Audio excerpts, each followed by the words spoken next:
Le dernier quart d'heure de Smart Bourse, c'est le quart d'heure thématique marché à thème consacré ce soir au secteur financier dans son ensemble en intégrant la partie FinTech. Et c'est Guy Deblonnet qui est avec nous par téléphone depuis Londres pour évoquer ce sujet, gérant action globale chez Jupiter Asset Management. Bonsoir et bienvenue Guy.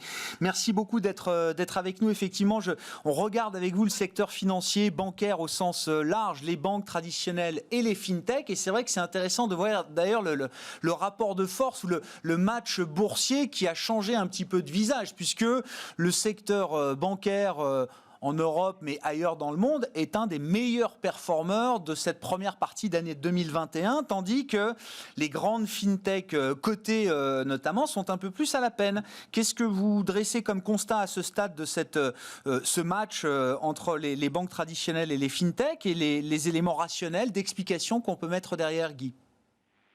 Oui, bonsoir Grégoire. Oui, comme vous le dites, les performances sont claires cette année. Les banques ou les financières, les assurances plus traditionnelles ont évidemment repris un peu de vigueur.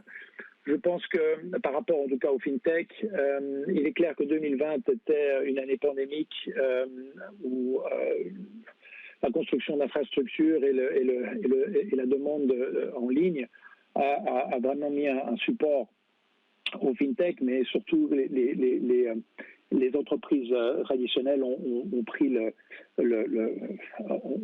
subi la fermeture des marchés. Avec l'arrivée des vaccins, la réouverture des marchés, je dirais que les FinTech cette année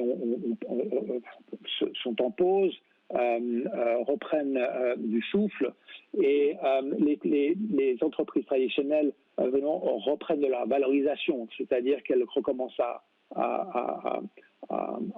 faire du business, et avec les taux qui se resserrent, comme on le sait, avec le 10 ans allemand qui se rapproche de zéro, c'est un support pour le sentiment, en tout cas pour le secteur traditionnel, mais aussi cette rotation qui fait que ce qui a bien performé en 2020 est venu supporter un petit peu les équipes pour 2021 qui ont mal performé pendant l'année 2020. Et puis aussi les résultats du premier trimestre ont été très forts pour les banques et les assurances.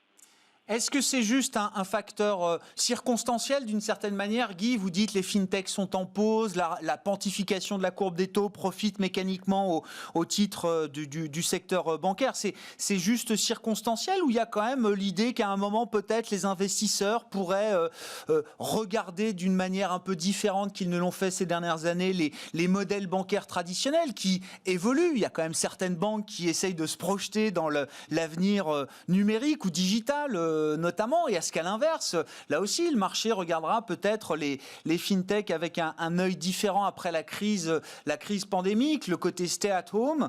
Est-ce que on verra toujours autant d'activités depuis la maison, depuis chez soi, à travers les outils numériques, ou est-ce que non, il y aura peut-être un petit retour en arrière de ce point de vue-là? Est-ce qu'il y a des éléments structurels quand même derrière? Alors, oui, les choses, l'État ne va pas vraiment changer. C'est probablement la vitesse du changement qui va freiner passablement. L'année dernière, évidemment, avec la pandémie, le changement a accéléré. Les fintechs en ont bénéficié.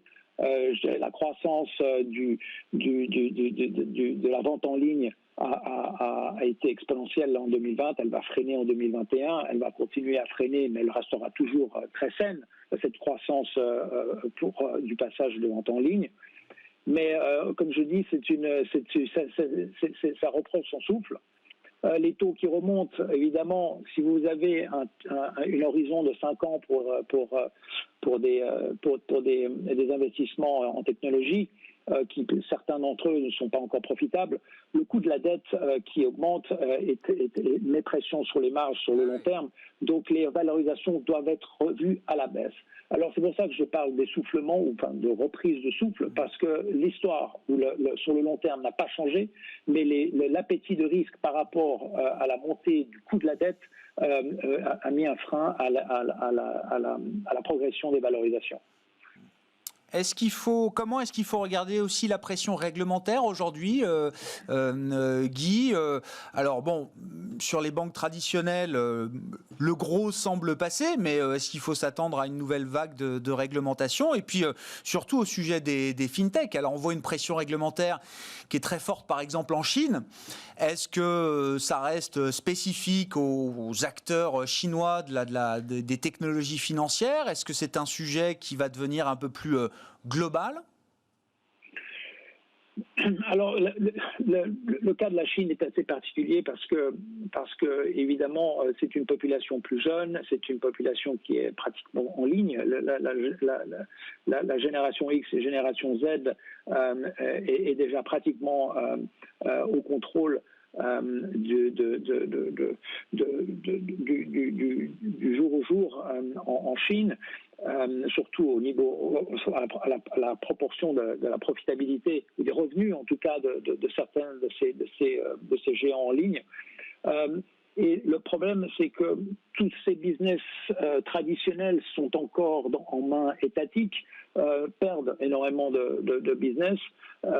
Donc il y a aussi un élément d'intervention pour freiner justement ce déclin du business traditionnel qui tombe en main en ligne. Et je dirais aussi un risque systémique. Il faut absolument rendre ces géants en ligne plus transparents, de les mettre au même régime que les banques ou les financières traditionnelles.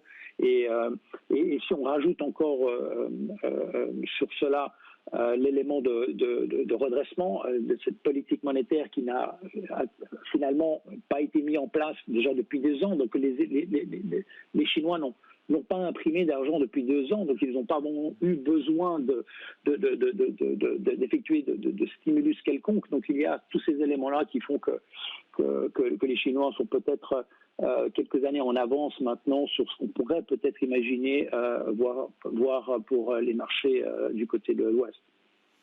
Bon, effectivement, on verra comment le sujet de la réglementation évolue. Je ne sais pas s'il y a un petit mot à dire aussi peut-être. Ça a été quand même la grande introduction américaine liée évidemment au marché des cryptos, mais l'arrivée en bourse de Coinbase, je ne sais pas si ça vous inspire quelque chose, Guy. Pour l'instant, il n'y a pas de réglementation spécifique, on va dire, enfin au-delà de la réglementation actuelle, concernant ces plateformes d'échange, ces nouvelles plateformes d'échange dédiées essentiellement au monde des cryptos, certes, mais qui sont aussi des concurrents peut-être demain pour des plateformes de courtage ou d'échange plus traditionnelles? Alors oui, évidemment, ça dépend des juridictions. Chacun prend son temps.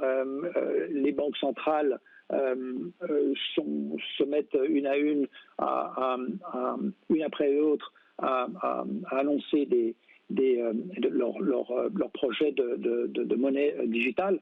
Mais évidemment, on est d'accord que la monnaie digitale, ça veut dire que c'est quand même une monnaie qui est surveillée, qui est quand même une monnaie qui est imprimée, qui est liée à la monnaie que l'on connaît. Donc c'est une monnaie digitale, mais qui reste encore contrôlée par les banques centrales. Par contre, tout ce qui est crypto, évidemment, on ne sait pas. Encore aujourd'hui, pour moi, le Bitcoin, je ne sais pas si c'est...